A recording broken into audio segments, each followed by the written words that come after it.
Om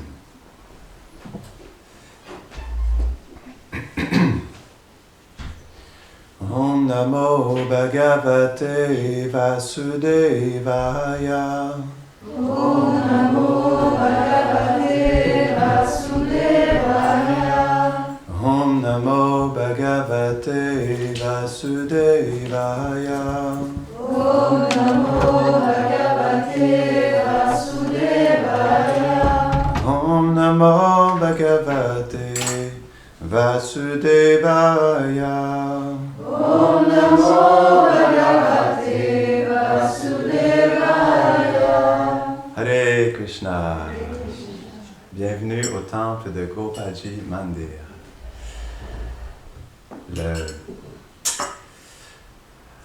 L'ambassade du monde spirituel à Rouen. Donc, je vais vous lire sur la Bhagavad Gita. Est-ce que tout le monde connaît la Bhagavad Gita ici? Oui.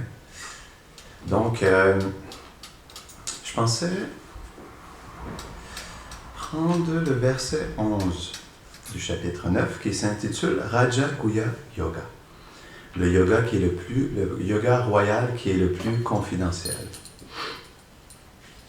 Il y a un verset que je trouve intéressant pour éclaircir les mystères de cet enseignement ensemble. Donc, en premier, je vais lire le sanskrit et ensuite, je lirai la traduction et le commentaire. Avajananti mamuta manushim tanumashritam param bhavam ajananto mama bhuta maheshwaram. Intéressant, le maheshwaram. Le verset. Hier, c'était Shivaratri. Quand j'apparais dans ma forme semblable à celle des hommes, les personnes insensées, dotées d'une intelligence matérielle, me manquent de respect, car elles ne peuvent comprendre ma nature en tant que le Seigneur suprême de tous les êtres. Commentaire. Krishna est le contrôleur et la vérité suprême et absolue. Il est l'origine de tous les univers matériels, de cette demeure éternelle, de toutes ces émanations divines, comme Shri Balaram, Shri Ramachandra, Shri Narayan et Shri Sankarshan, et de tous les êtres. Il est omniprésent, omnipotent et omniscient. Il est immensément grand. Par sa miséricorde, il devient visible dans le monde matériel, dans sa forme originelle, qui est au-delà de toutes les transformations et des dualités liées à l'énergie matérielle. Mais les êtres humains qui sont de taille infinitésimale, je dis bien 1/10 le bout d'un cheveu, ont une tendance à ne pas pouvoir comprendre la forme éternelle de Dieu. Ceci dépasse leur pouvoir d'imagination. Ils ne peuvent tout au plus accepter l'absolu que dans son aspect d'immensément grand. Aussi conçoivent-ils Dieu comme impersonnel. Ils pensent que la forme de Krishna est matérielle et qu'il est forcé, comme les êtres ordinaires, d'accepter un corps par les lois de la nature matérielle. Ils projettent leur conception limitée sur Dieu et ne peuvent comprendre que le Seigneur suprême, dans sa forme merveilleuse et transcendantale de Krishna, est le contrôleur suprême de tous les êtres vivants. Seuls ces purs dévots à qui il se révèle peuvent comprendre que Krishna est le Seigneur suprême. Om Ajnanatirmirandasya Kananjala Shalakaya Chakshurun Miritam Jaina Tasmai Shri Gurave Namaha Shri Chaitanya Manobishtam Stapitam Jaina Bhutare Swayam Rupa Kadamayam Dadati Svapadantikam Panchakalpatarupyashcha Kripa Sindhubhya Evacha Patitanam Pavanebhyo Vaishnavebhyo Namo Namaha Jaya Shri Krishna Chaitanya Prabhu Nityananda Shri Advaita Gadadhara Shivasadi Gaura Bhaktavinda Hare Krishna Krishna Krishna Hare Hare Hare Rama Rama Rama Hare Hare. Hare Krishna. Moi, je m'appelle Bhakti Govinda Swami. Je suis un petit serviteur ici, dans la famille de Gopalji Mandir. Donc, qu'est-ce qui m'a poussé à choisir ce verset aujourd'hui? Je méditais là-dessus ce matin. Donc, je me disais, comment est-ce que c'est possible de comprendre Dieu comme une personne si on ne connaît même pas qui nous sommes réellement? Non? Donc, c'est pour ça que, en réalité, on voit dans ce monde que la plupart des gens ont une relation impersonnelle avec Dieu, parce qu'ils ne sont même pas personnels avec eux-mêmes. Si on comprend un point vraiment simple, que nous ne sommes pas ce corps et que les relations que nous avons sont basées sur quelque chose, on pourrait dire, de tellement illusoire, dans le sens où les relations entre père et mère, entre mari et femme, entre des enfants, non? Entre le professeur et l'étudiant, sont des relations, mais qui sont plutôt temporaires, dans le sens où l'âme prend un véhicule dans lequel elle habite, qui est ce corps, et elle se croit être cette personne, et avoir des relations avec toutes sortes d'autres personnes. Mais en réalité, ces relations restent impersonnelles, parce que c'est juste en lien avec l'enveloppe externe. L'âme n'est pas réellement en relation avec d'autres âmes. C'est plus au niveau, en fait, avec l'énergie matérielle. On peut dire que oui, on relationne, mais c'est pas pleinement parce que, justement, Krishna, il n'est pas au centre de notre relation. Il faut comprendre que Krishna, il explique dans la Bhagavad Gita que l'âme, elle est tellement dépendante de lui. C'est lorsque l'âme se permet d'éveiller sa relation avec Krishna et de découvrir Krishna que, justement, elle peut réellement se découvrir. Il y a un point très simple. Pourquoi nos relations sont impersonnelles dans ce monde? Pourquoi notre vie, elle est impersonnelle? C'est parce qu'on essaye de vivre sans l'origine, sans la cause de toutes les choses. Donc, comment est-ce que, justement, la source de ce qui est personnel, Krishna, avec toutes les qualités qui émanent de lui, comme la bonté, la compassion, la beauté, non? Le bonheur. Donc, toutes ces qualités émanent de Krishna, étant la personne suprême. Donc, toutes les relations émanent de lui aussi, parce que Krishna, il s'appelle Rasaraj.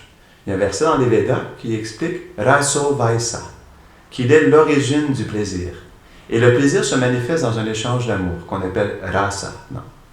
C'est seulement à ce moment-là que l'âme peut pleinement expérimenter un réel bonheur. Pourquoi? Parce que justement, le bonheur de l'âme, il est d'être dans une vraie relation.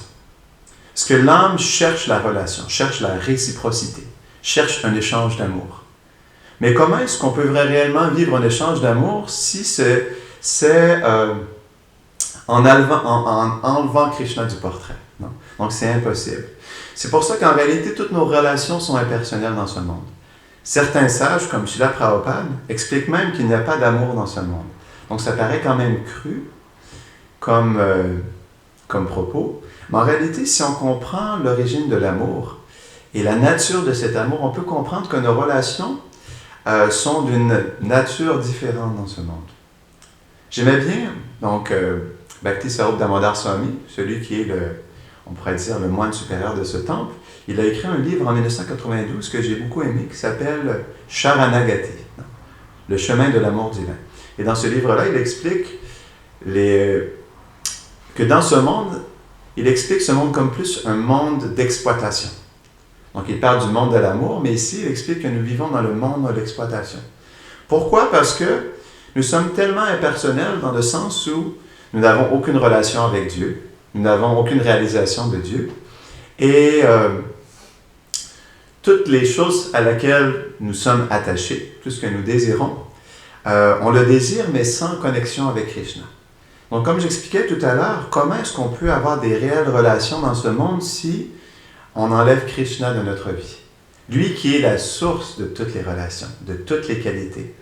Donc, c'est seulement lorsque on intègre Krishna dans notre vie que notre vie devient personnelle. Il faut comprendre que l'âme, à la base, avant de venir ici, elle était dans une zone plus marginale. Donc, je n'irai pas trop dans les détails, c'est un peu complexe. Mais pourquoi aussi, une raison pourquoi l'âme, elle est impersonnelle dans sa relation avec Dieu et avec les êtres, c'est que avant de venir dans ce monde matériel, l'âme était plus située dans une zone marginale entre la matière et l'antimatière, ou le monde matériel et le monde spirituel. Plus sous forme de transe, de profonde méditation, dans une certaine neutralité, sans avoir une relation directe avec Dieu, et sans étant vraiment engagé dans les activités. Plus en état de sommeil profond, mais comme une transe, une méditation. Et c'est la raison pour laquelle, lorsque l'âme vient ici dans ce monde, elle reste avec cette attitude de neutralité. Bhaktivinoda Thakur, il explique dans le Jaiva Dharma qui est un livre vraiment extraordinaire. Il explique que, donc il y a différentes sortes de relations qu'on appelle rasa. Donc, comme on voit, on peut avoir des relations amoureuses, on peut avoir des relations amicales, on peut avoir des relations fraternelles, non? Ou on peut avoir des relations de père et d'enfant. Mais toutes ces relations ont une origine à quelque part. C'est ce que Krishna explique. Il est lui-même justement l'origine de toutes les relations. Et Bhaktivinoda Thakur, il explique un point très intéressant. Il explique que dans le monde transcendantal, la relation qui est, on pourrait dire, la plus profonde, la plus merveilleuse ou la plus profonde, la plus intense aussi, est le Madhurya Rasa, ou on pourrait dire l'amour conjugal. Pourquoi? Parce qu'on peut même voir ici que l'amour conjugal, c'est ce qu'on parle dans les films, dans les émissions, dans les chansons. Ça revient la plupart du temps presque toujours à ça, non? Des peines d'amour, des choses comme ça, non? Parce que justement, c'est le type d'amour qui est le plus intense, c'est ce que les gens la plupart du temps cherchent, non? C'est pour ça que la plupart des gens ne seront pas des moines, non? Parce que les gens cherchent cet amour conjugal. Mais ce qui peut aider une personne, justement, qu'elle soit un moine ou pas, mais à apprécier pleinement cet amour conjugal, c'est lorsqu'elle comprend d'où vient cet amour conjugal. Qu'en réalité, il y a une source à cet amour conjugal, qu'on appelle Radha et Krishna, qui sont juste à droite, là, si vous voulez les admirer. Donc, Krishna, il est la source des relations. Et, Bhaktivinoda Thakur, il explique que le Madhurya Rasa, l'amour conjugal, dans le monde transcendantal, est le type de relation le plus profond.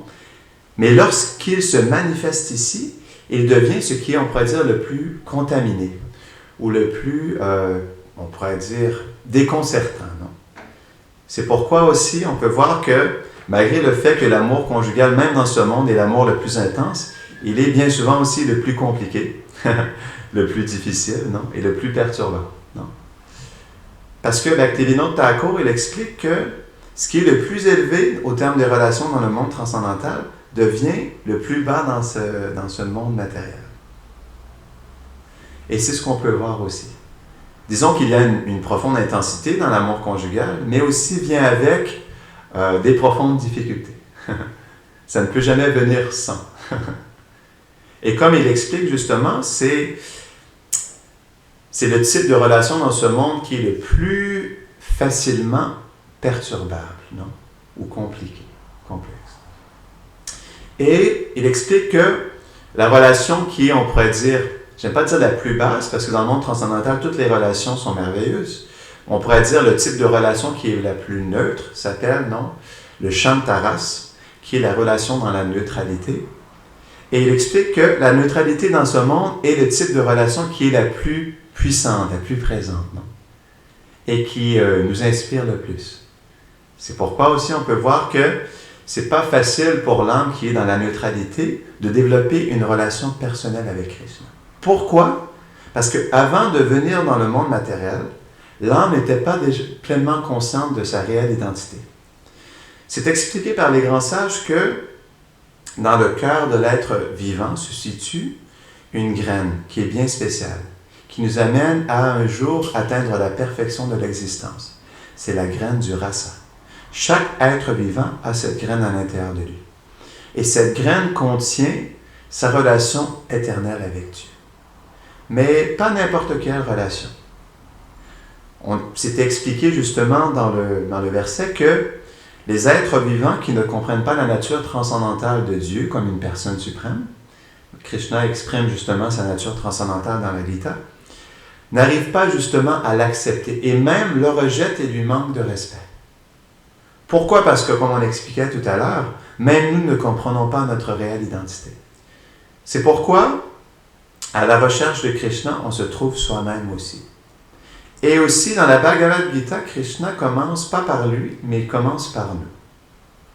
Parce que comment est-ce qu'on peut accepter le Seigneur suprême dans sa forme transcendantale si on n'accepte même pas que nous sommes aussi une personne transcendantale? Non. On n'est pas juste une âme spirituelle, mais on est aussi une personne transcendantale. Parce que, comme l'explique Jésus-Christ, on est fait à l'image de Dieu. Mais qu'est-ce que ça veut dire, ça? Non. On est fait à l'image de Dieu veut dire qu'on a un corps qui est de la même nature que Krishna. Sat Chit Ananda, qui est d'existence éternelle, pleine de félicité, de connaissance et de conscience. Donc ça, c'est la nature du corps transcendantal de Krishna et de l'âme spirituelle. Mais la seule différence, c'est que Krishna, il est la personne suprême. On pourrait dire, il est la bougie originelle ou la chandelle originelle qui donne sa flamme et qui allume toutes les autres chandelles. Non? Donc, il est l'origine de toutes les personnes. Et de lui émane toute la création, tous les êtres vivants. Non? Donc, la différence entre nous et Krishna, nous sommes de même nature, mais nous ne sommes pas de même quantité. Donc, il y a un bel exemple que Srila Prabhupada nous donne. Il explique, c'est comme par exemple une goutte d'eau dans l'océan. Donc, la goutte d'eau, elle a la même qualité que l'océan. Elle a l'aspect salé. Donc, il y a aussi du sel dans la goutte. Mais la quantité n'est pas la même que dans l'océan. Non. Donc, ça, c'est la différence entre l'âme et Krishna. Nous sommes de même nature spirituelle, mais nous ne sommes pas de la même quantité.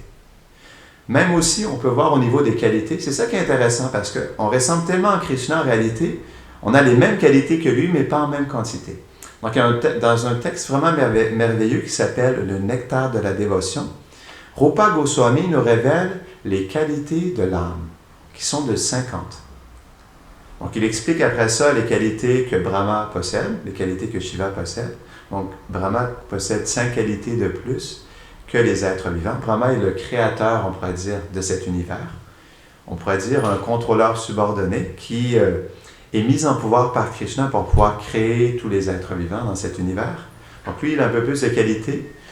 Mais Krishna, lui, a 64 qualités, même plus que ses autres émanations ou incarnations. Donc, la différence en termes de qualité, c'est que l'âme spirituelle a ses qualités, mais en quantité minimale, parce qu'elle est toute petite.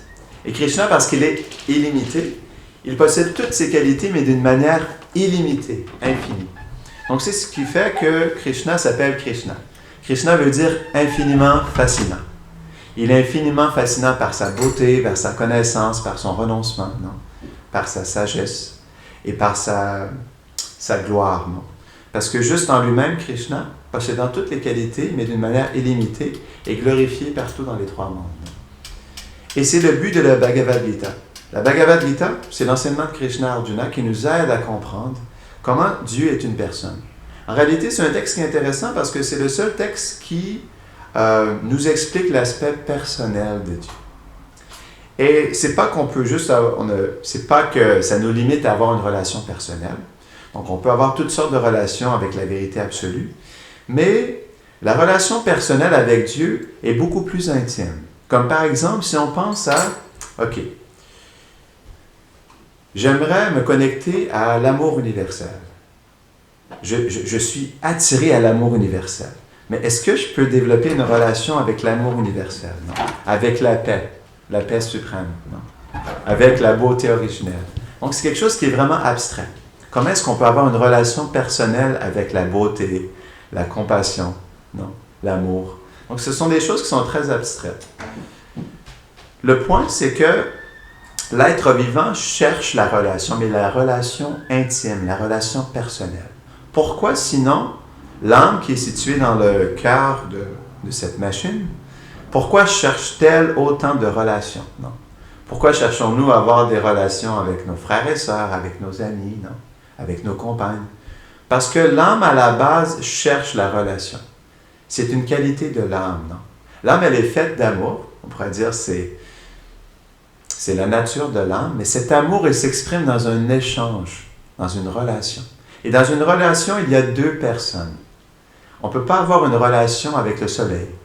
On pourrait dire, oui, ok, j'apprécie la lumière du soleil. Je me rappelle quand j'étais à l'école, quand j'étais plus jeune, je regardais le soleil et je lui disais, ok, s'il te plaît, donne-moi de ton énergie et je te renvoie toutes mes pensées négatives. C'était le deal que j'avais avec le soleil.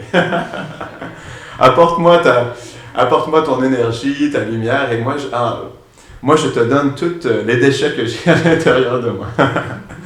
Donc, ce n'est pas le type de relation qu'on veut avoir avec Dieu, non? C'est quelque chose qui est pas vraiment intime et dans l'amour, mais reste que ça doit commencer à quelque part. Donc, le point, c'est qu'on cherche des relations intimes, mais on ne peut pas pleinement les trouver dans ce monde si Krishna ne devient pas le centre de nos relations. Pourquoi? Parce que lui-même est l'origine des relations. Radha, qui est sa compagne, qui on pourrait dire son énergie suprême, qui manifeste toute la création. Radharani, c'est elle qui exprime tous ces sentiments qu'on peut expérimenter dans les relations. Donc, le point, c'est que l'âme spirituelle, parce qu'elle est très, très, très petite, donc sa capacité en elle-même de satisfaire une autre personne est infinitésimale. Elle est extrêmement minuscule. C'est la raison pour laquelle personne ne peut satisfaire personne. Et personne ne peut être satisfait par personne. C'est la triste réalité de ce monde. C'est la raison pour laquelle Krishna, dans la Bhagavad Gita, nous inspire ou nous attire à cette réalité transcendantale, qu'on appelle Vrindavan, ou le monde de l'amour. Parce que, comme j'expliquais un peu plus tôt, donc, si on ne met pas Krishna au centre de nos relations, on ne pourra jamais satisfaire les êtres qui nous entourent. C'est absolument impossible. Parce que, malgré le fait que l'âme soit en elle-même faite de félicité, elle soit faite d'amour, elle soit faite de sentiments d'amour, parce qu'elle est toute petite, elle ne pourra donner que quelque chose de tout petit. Donc, c'est seulement lorsque on intègre Radha et Krishna dans notre vie, dans notre cœur, dans toutes nos relations et dans toutes nos activités, qu'on pourra réellement vivre des vraies relations. Avant, on pourrait dire que c'est un semblant, non? Une ombre des relations. Juste un semblant. Parce qu'on relationne tellement dans une dynamique impersonnelle. L'âme devient personnelle lorsqu'elle s'associe avec Krishna. Sans ça, elle erre en fait dans une vie qui est sans substance. Parce que comment est-ce qu'on peut réellement goûter à de vraies relations? Comment est-ce qu'on peut goûter au bonheur? Comment est-ce qu'on peut réellement échanger des sentiments d'amour si on ne se connecte pas avec l'origine de ces choses? Parce que l'âme en elle-même, elle ne génère pas ces choses. Elle n'est pas créatrice des relations. Ce n'est pas elle qui manifeste la beauté. Ce n'est pas elle qui manifeste les sentiments d'amour. Non. Ce n'est pas elle qui est à l'origine de nos relations. Ce n'est même pas l'âme qui est à l'origine de ce corps. Donc comment est-ce que l'âme peut réellement être l'auteur de ces relations? Donc Krishna, il est à l'origine de toutes ces choses. Je vais vous donner un exemple vraiment concret. La seule et unique raison pour laquelle une mère peut être tant satisfaite à avoir un échange d'amour avec son enfant, c'est que ce potentiel relationnel de la mère et l'enfant vient de Radha et Krishna. Donc j'expliquais tout à l'heure que Krishna, il est l'origine de toutes les relations. Comme il est l'origine, parce qu'il est la personne suprême, il échange et réciproque avec toutes sortes d'êtres qui sont ses associés, et de toutes sortes de manières. Donc, il relationne selon le désir de tous les êtres vivants. Donc, certains veulent relationner avec Krishna plus dans un amour conjugal, certains veulent relationner avec lui dans la fraternité, certains dans l'affection maternelle ou paternelle, et certains comme des serviteurs de Krishna. Non? Et certains peut-être même plus dans la neutralité. Donc, toutes ces relations, Krishna, parce qu'il est l'origine, il permet à tous les êtres vivants d'exprimer le désir d'avoir une relation particulière avec Krishna. Et c'est ce qu'on expliquait tout à l'heure, la graine du rasa qui est présente dans votre cœur, elle cache notre relation éternelle avec Krishna dans une propensité bien particulière, que ce soit dans ces 5 différents types de relations qu'on a partagés tout à l'heure. Et c'est lorsque, justement, on décide de développer notre relation avec Krishna, d'éveiller notre connexion avec lui, que justement cette relation s'éveille de plus en plus. Et on expliquait justement que lorsqu'on ajoute Krishna dans notre vie, alors tout devient réel. Sinon, on pourrait dire que c'est comme, on pourrait avoir un compte de banque avec plusieurs zéros, mais si on ne met pas le 1 en face au début, quelle est la valeur de tous ces zéros? c'est ce qu'on pourrait dire de toutes nos relations, c'est ce qu'on pourrait dire de toutes nos activités dans ce monde. Si on ne met pas Krishna en avant, en réalité, tout ce qu'on fait, c'est relationner avec la matière. C'est un point qui est intéressant. Parce que, comme on l'expliquait tout à l'heure, on relationne, mais on n'est pas réellement ce corps.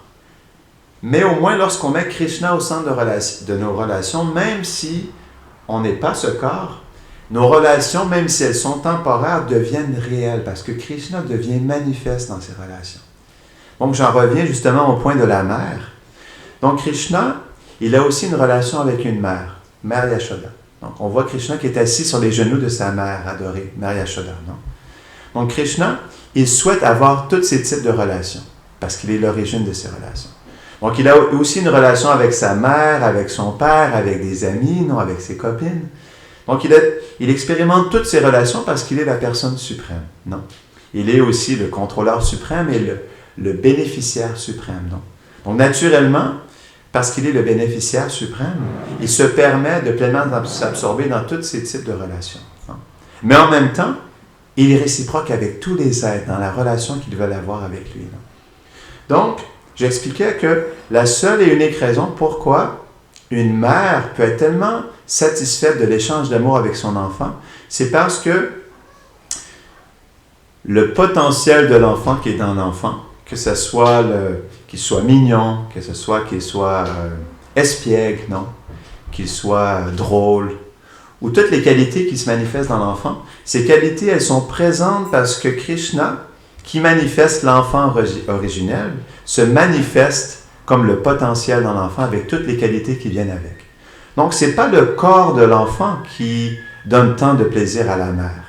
C'est Krishna qui est présent dans son potentiel d'enfant. C'est différent. Parce que le corps en lui-même, il est fait de matière. De l'eau, de la terre, du feu, de l'éther, non? Donc, ce n'est pas les éléments matériels qui génèrent ce plaisir. C'est Krishna qui est présent. La même chose aussi dans l'enfant qui cherche le refuge de sa mère, qui cherche à être aimé de son père, non? Cette expérience de l'enfant qui cherche à justement goûter à l'affection maternelle et paternelle, c'est parce que justement, Mère Yashoda et Nanda Baba, qui est le père de Krishna, ils sont, on pourrait dire, l'origine de l'affection maternelle et paternelle. Et eux aussi manifestent leur présence dans ce potentiel chez la mère et chez le père. Donc c'est la raison pourquoi on peut même goûter ces choses. C'est pourquoi on ne peut pas enlever Krishna de nos relations parce qu'il est déjà présent de toute façon. C'est pourquoi on peut goûter les relations. C'est pourquoi on peut échanger les sentiments et apprécier les personnes qui nous entourent. Parce que Radha et Krishna et leurs associés éternels se manifestent dans nos relations. Donc ça, c'est déjà là. C'est juste qu'on n'en est pas conscient, mais lorsqu'on devient conscient de leur présence, la relation devient beaucoup plus, on pourrait dire, réelle. Pourquoi? Parce qu'on réalise qu'on n'est pas juste en train d'avoir une relation entre mère et enfant, mais on essaye d'assister cette relation aussi. Parce qu'on comprend qu'en réalité, l'âme n'est pas l'origine de cette relation. Elle n'est pas l'auteur de cet échange. Et parce qu'elle n'est pas l'auteur, elle cherche à assister cet échange d'amour.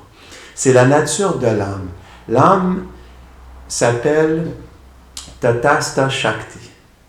Tatastha veut dire que ça se définit comme être un assistant de Radha et Krishna.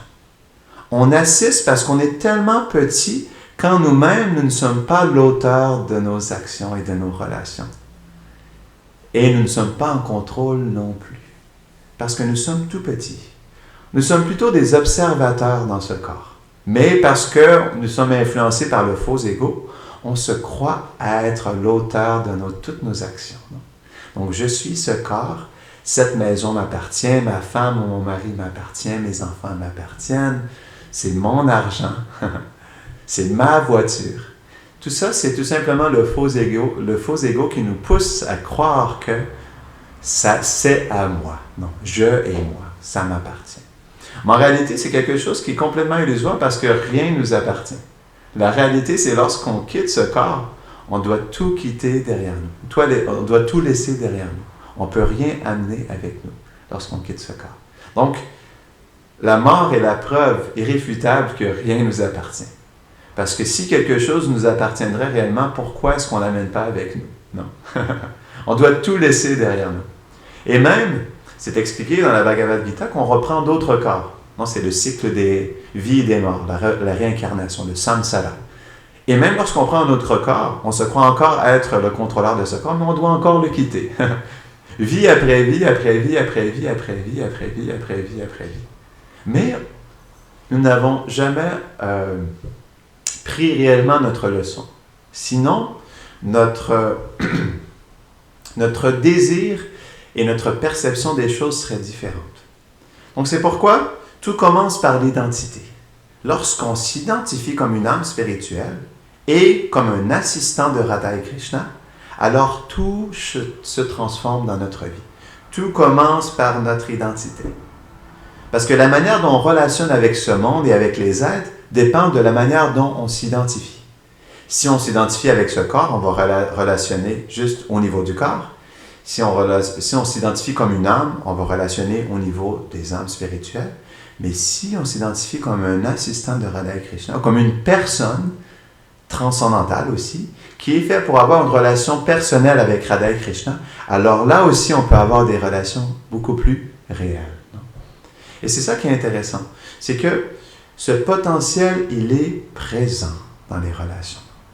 Il est toujours présent, mais c'est juste que on n'arrive pas à mettre Radha et Krishna au centre de toutes nos relations parce que notre relation avec eux n'est pas vraiment mature, n'est pas réellement développée.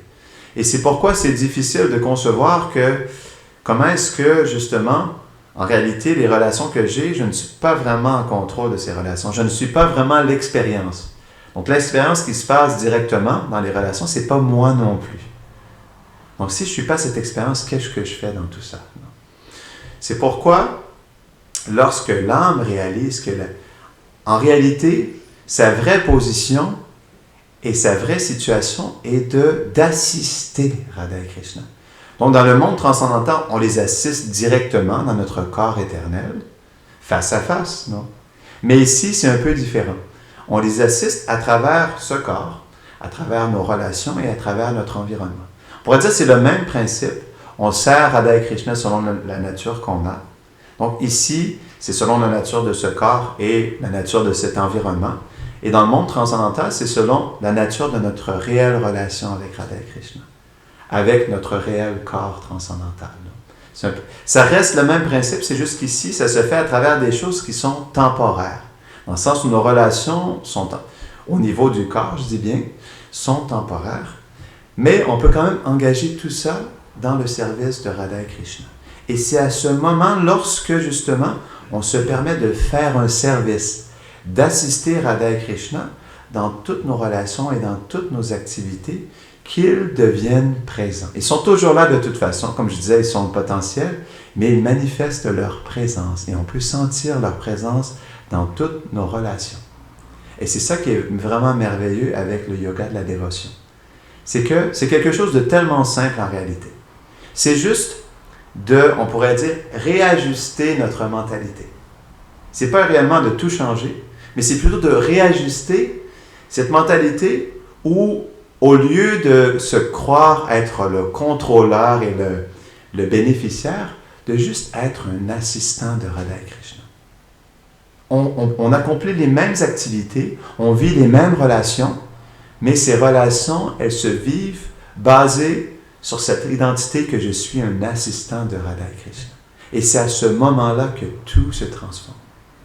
Au niveau de notre expérience, de nos sentiments, et aussi au niveau de notre relation avec Radha et Krishna. Il devient de plus en plus manifeste à travers justement le désir de les assister. En réalité, même avant l'identité, commence le désir. Le désir est l'origine de toutes les causes. C'est le désir qui nous a amenés ici dans ce monde et c'est le désir qui va nous en sortir. C'est le désir qui va faire en sorte que nous ayons une relation intime avec Radha et Krishna ou pas. Ou que nous progressions rapidement dans la dévotion ou pas. C'est tout simplement le désir. Parce que Krishna, il est réciproque avec notre désir. Yatamam prapadyante tam stataiva bhajaniyam. Il explique dans le 4e chapitre de la Bhagavad Gita que je réciproque avec les êtres selon leurs désirs. Selon comment ils souhaitent réciproquer avec moi, je réciproque avec eux de la même manière. Donc ça commence comme ça.